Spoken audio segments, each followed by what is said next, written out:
Gurbette sahipsiz bir yolcu gibi, gideni götürür yollar affetmez. Gurbette sahipsiz bir yolcu gibi, gideni götürür yollar affetmez.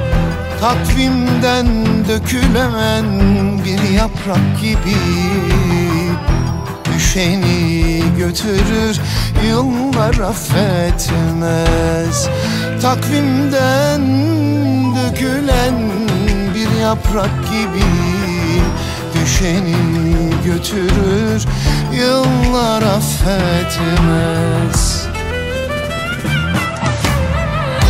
Yoluna halılar serilir sanma, uğrunda ömürler verilir sanma.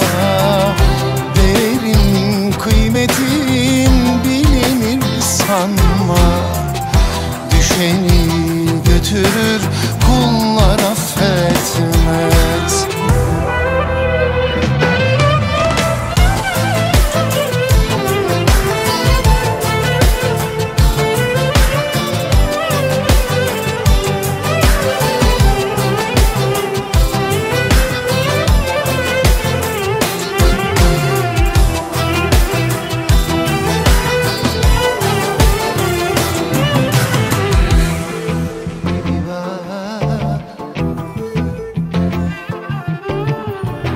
Öyle bir dünya bu, vefadan yoksun.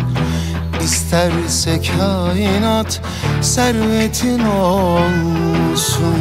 Öyle bir dünya bu, vefadan yoksun.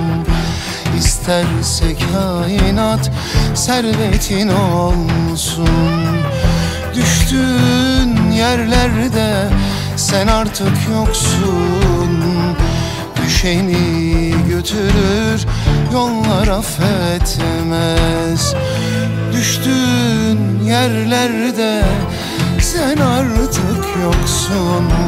Düşeni götürür yollar affetmez. Yoluna halılar serilir sanma, uğrunda ömürler verilir sanma. Değerin kıymetin bilinir sanma, düşeni götürür kullar affetmez.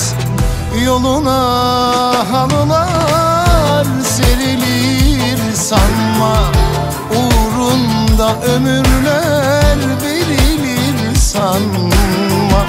Değerin